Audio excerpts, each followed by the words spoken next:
programado no início. Então, o mais interessante dessa ideia é que quando você vai pesquisar a série Fundação do Asimov, Sei. teve um chinês chamado Professor Jiang, que ele leu isso aí.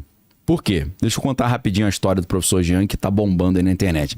O Professor Jiang é um cara que nasceu na China, foi criado em Toronto, depois ele volta para a China como professor. Na verdade, nesse meio tempo, apesar de não ter muitas condições, ele conseguiu uma bolsa para estudar em Yale. Então o cara tem uma formação numa universidade Ivy League, né? Alto nível americana. E aí o professor Jiang, ele volta para a China e começa a dar aula. Na época da pandemia, por falta de professores, ele foi desafiado a dar aula numa escola, preparando alunos chineses para ir estudar nos Estados Unidos. Você já vê que esse cara deve ter também um ladinho meio de inteligência, de espionagem, deve ter algo nesse sentido, operação psicológica, porque teoricamente, ele está preparando pequenos espiões para espionar os Estados Unidos, né? Então, o professor Jiang, o que ele fez? Ele começou a dar um curso de inglês avançado para esses caras, para esses jovens. E a melhor maneira, segundo ele, de estudar o inglês avançado seria estudar os grandes clássicos ocidentais. Então ele estudou com a galera Ilíada, Odisseia, Eneida, Divina Comédia, Shakespeare. Só que aí ele descobriu um grande problema. Ele descobriu que, primeiro, foi um sucesso o curso que ele deu, segundo ele.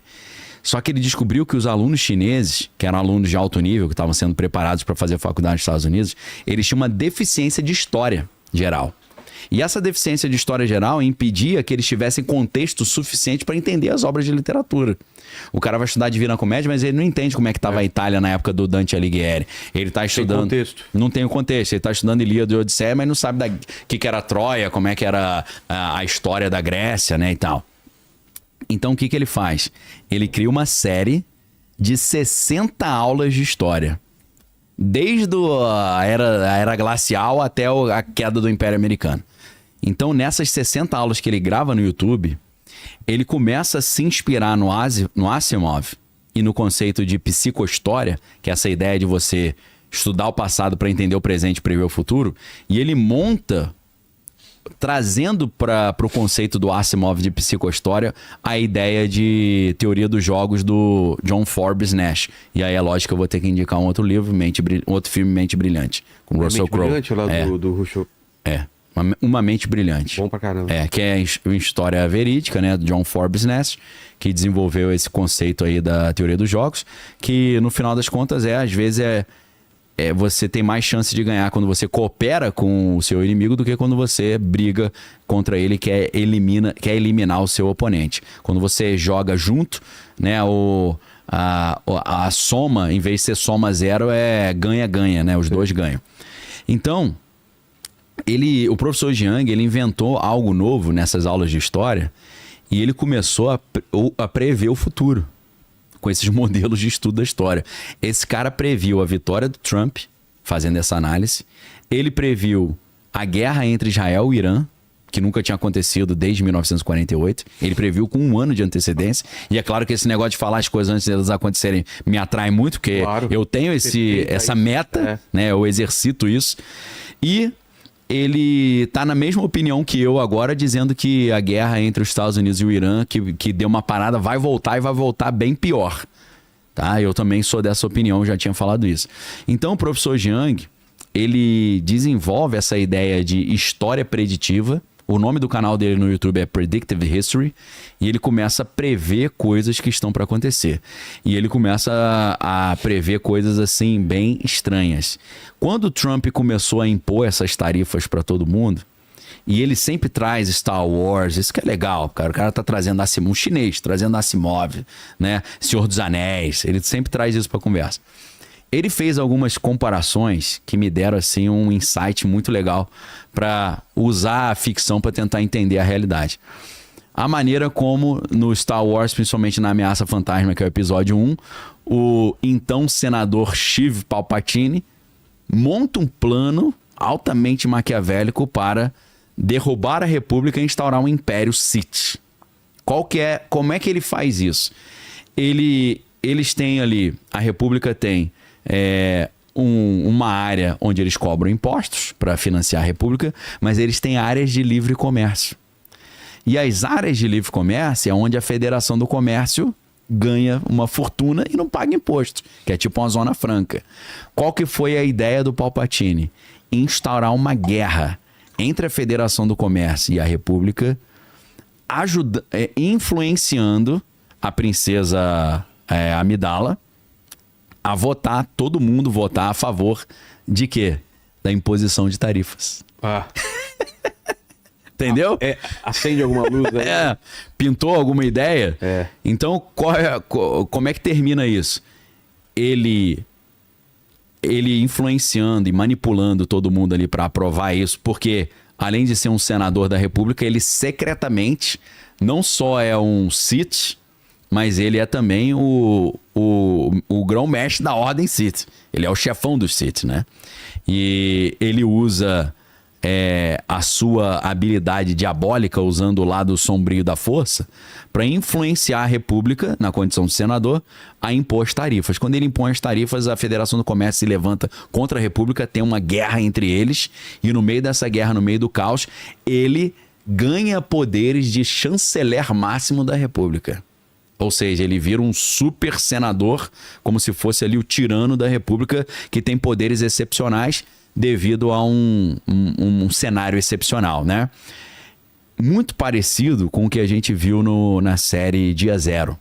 Sim. Lembra que na série Dia Zero tem aquele atentado cibernético, aí morre 3.000 pessoas no metrô e tal, e aí eles concedem para aquele personagem do Robert De Niro poderes excepcionais para atropelar a ampla defesa contraditória devido ao processo legal para poder achar os culpados, né?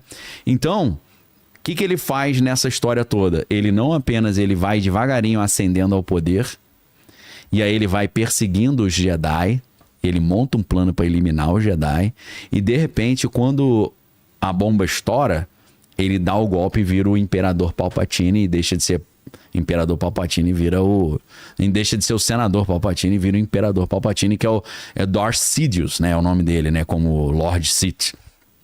Então, o professor Jiang, comparando essa obra ficcional com o que a gente está vendo hoje, ele vai dizer, cara, a chance disso dar uma zebra desse negócio de tarifa é gigantesca. Só que a grande pergunta é, será que esse não é o objetivo do Trump? Ele não quer que a zebra se instaure para ele poder sair como salvador da pátria, ganhar o prêmio Nobel, ou então adquirir poderes excepcionais? Então, por que eu estou falando desse assunto? Eu estou propondo para a galera que está assistindo o conceito do novo historicismo, o conceito da psicohistória do Asimov, o conceito da história preditiva do professor Jiang, para a gente não apenas olhar obras de ficção como mero entretenimento e diversão, mas obras que nos dão assim meios para a gente tentar analisar. Será que não vai se repetir isso no mundo real? Porque fazendo o cálculo pela teoria dos jogos, o professor Jiang crê que existe 70% de chance do plano das tarifas do Trump de trazer todo mundo para a mesa de negociação e fazer o reshore. O que é o reshore? Trazer as indústrias americanas de volta para a costa americana, porque a gente sabe que na época dos tigres asiáticos, o que os Estados Unidos fez? Desmobilizou a sua base industrial, principalmente lá em Detroit, jogou tudo para os tigres asiáticos. Jogou tudo para a China. Então, eles montaram uma ideia de que seria mais interessante você produzir mais barato na China e trazer de volta dentro de uma gigantesca logística internacional, né? Container vindo da China para cá. Só que com a pandemia a gente viu que isso virou um negócio problemático, né? Porque o container que era $2.000 passou para $20.000, aumentou 10 vezes em 2 semanas, né? Então virou um problema. E aí que os Estados Unidos começam a desenvolver essa ideia do reshore, que é trazer as indústrias de volta, friendshore, né? Que é fazer coisa com os amigos, e nearshore, que é fazer com quem está perto. Então o Trump, com essa ideia de America First, né? As tarifas são para valorizar a América, trazer a indústria de volta para a América. Quem produzir na América não paga imposto, não paga tarifa. Para o professor Jiang, essa ideia tem 70% de chance de dar errado. Só que o professor Jiang acha que dentro do cálculo da teoria dos jogos, a ideia do Trump é ele ganhar poder, chamando todo mundo para a mesa de negociação, ele negociar com vantagem. E isso não acontecer, qual é o problema dessa estratégia do Trump? em vez dos países se submeterem aos Estados Unidos e os Estados Unidos continuarem sendo líderes dessa ordem mundial governada por regras, né? Rule-Based World Order, né? Para quem acha que ordem mundial é coisa de teoria da conspiração, leia o livro do Henry Kissinger, aí mais um livro pra galera, A Ordem Mundial, tá? Então, sempre houve ordens mundiais. Inclusive, outro livro interessante é como... Aí eu vou falar errado, mas tá quase certo. Como sobreviver a uma ordem mundial em transformação, do Ray Dalio, que é um dos bilionários lá do Bridgewater Associates, um dos maiores hedge funds do mundo. Ele estuda como é que os impérios surgem e caem. E os impérios surgem criando ordens mundiais novas, né? Antes da Primeira Guerra Mundial, a gente tinha Império Turco-Otomano, Império Austro-Húngaro. Isso tudo acabou com a Primeira Guerra Mundial. E quem sai como líder dessa nova ordem mundial, que hoje já é uma ordem antiga? Os Estados Unidos. E os Estados Unidos se consolidam como o grande líder dessa ordem mundial nova, que se chama Rules-Based World Order. Rules-Based. Ou seja, o nome da ordem mundial atual é a ordem mundial baseada em regras, comandada pelos Estados Unidos. Qual que é a lógica dessa ordem? O dólar é a moeda internacional e todo mundo tem a liberdade para usar o dólar. Então, usa a minha moeda, eu vou te liberar para usar, e eu ajudo a proteger o mundo e garantir a Pax Americana, que é os Estados Unidos garantindo a paz do mundo. Só que o que acontece? Quando os Estados Unidos chega para o Irã, para a Rússia, para a China e fala, vocês estão proibidos de usar o dólar, o cara fala, mas o combinado dessa ordem mundial baseada em regra não era eu poder usar o dólar? Você vai me expulsar do jogo? Aí começa o quê? Começa a proposta contra esse mundo unipolar norte-americano, a proposta do mundo multipolar. E é aí que entra um detalhe assim que muda completamente o jogo. Para o professor Jiang, o Trump vai falhar nessa estratégia das tarifas e, em vez de manter os Estados Unidos como líder da ordem mundial desse mundo unipolar, ele vai fazer com que os oponentes, ou os sancionados, ou os tarifados se unam no grupo dos países emergentes, que é o BRICS. Então, na verdade, o professor Jiang acha que o Trump não conseguir manter os Estados Unidos como líder e os BRICS se valorizarem, e isso virar um mundo multipolar, cheio de potências regionais e não só uma única potência mundial, ele acha que isso é a derrota do plano do Trump. Eu já acho que esse é o objetivo dele. É uma interpretação diferente que eu tenho. Por que esse seria o objetivo? Porque, na minha leitura, baseado no próprio plano do filósofo Curtis Yarvin, o Curtis Yarvin, ele quer continentes governados por cada um pelo seu tecnato.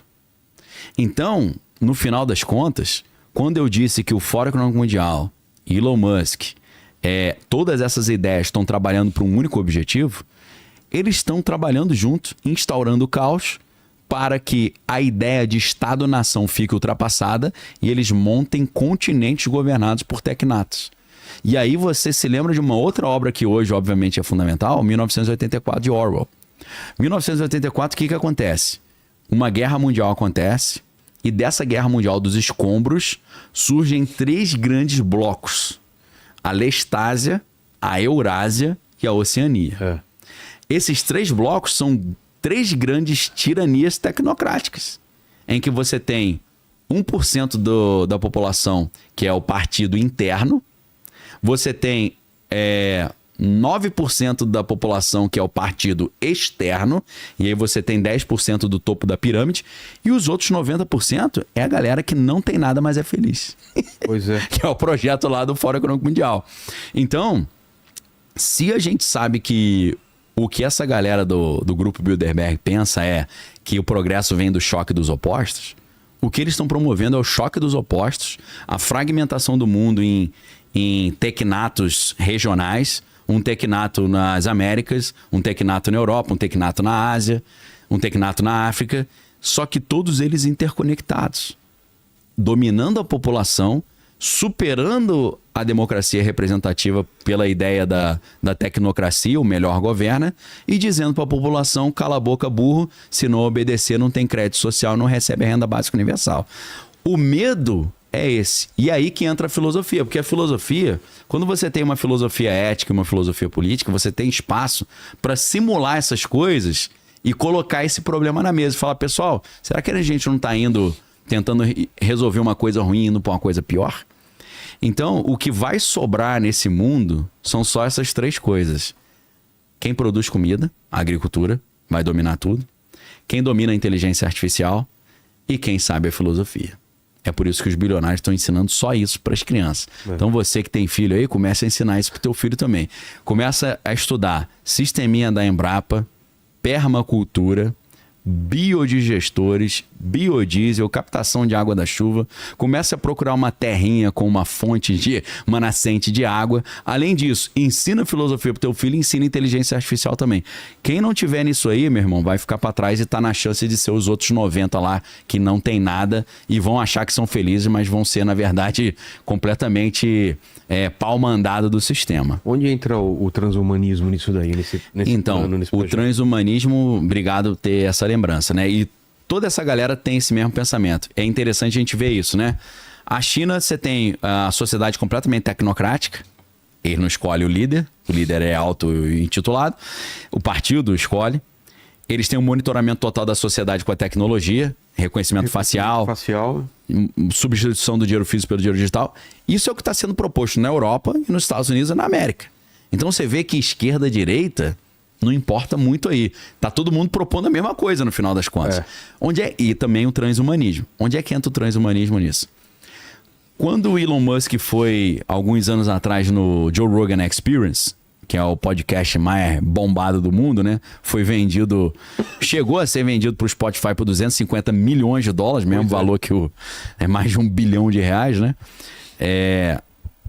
Ele foi no Joe Rogan Experience e ele falou o seguinte... Diante do... o Joe Rogan falou, mas e o perigo da inteligência artificial? Porque em 2014, Elon Musk falava que a inteligência artificial era igual uma invocação demoníaca. Em que sentido, né? Aí ele fala, sabe aquele filme que o cara fala assim, ele desenha um pentagrama no chão e fala, vamos invocar um espírito? Aí alguém fala, mas isso não vai dar problema não? Não, pode deixar que tá sob controle. Só que aí o espírito lá escapa e mata todo mundo. Ele falou, inteligência... Ele falava em 2014 que a inteligência artificial era isso. Que era um negócio que a gente estava brincando, ia falar não tem problema e ia matar todo mundo. Não só ele falava isso, o cofundador da Apple, Steve Wozniak, fala isso até hoje. Stephen Hawking, falecido, falava isso. O Nick Bostrom, que é um grande professor de Oxford, também alerta para esse problema. Fora toda a galera que assinou aquele abaixo-assinado do professor Max Tegmark do MIT. Todo mundo tem esse medo. Então, olha onde é que o transhumanismo entra. Quando você chega pro Elon Musk e fala, cara, mas não tem esse perigo da inteligência artificial acabar com a humanidade? Ele fala, tem. Inclusive, deixa eu só fazer um parênteses. Elon Musk, quando ele, junto com o Sam Altman, ele cria a OpenAI, que fabricou o ChatGPT, a ideia era criar uma inteligência artificial, código aberto, seguro e sem fim lucrativo. Né? Por isso que o nome dela é OpenAI, aberto, código aberto. Então a ideia foi essa para competir com o DeepMind, que era a inteligência artificial mais avançada da época, que ele dizia que era do demônio. Só que aí, segundo ele, quando a filosofia da OpenAI começou a deixar de ser código aberto, sem fim lucrativo e para o bem da humanidade, ele falou que ele saiu da empresa. E ele está processando hoje a OpenAI e o Sam Altman, eles viraram inimigos, né? Então, o Elon Musk sempre está querendo montar projetos que tragam uma inteligência artificial segura. Ele criou a xAI com essa desculpa, só que hoje, recentemente, ele falou para o Jordan Peterson que em Memphis, no Tennessee, ele está criando o nosso novo Deus. Aí você fala, pô, irmão, aí é para eu ficar com medo? Ele começa a rir, aí o Jordan Peterson falou, não achei graça não. Muito emblemático, porque ele fala, a Mênfis, a antiga capital do Egito, onde os faraós governavam, né? E lembrando, né? O faraó Ramsés II, que governava em Mênfis, o nome grego dele era Ozymandias, né? Para conectar com Alan Moore aí, né?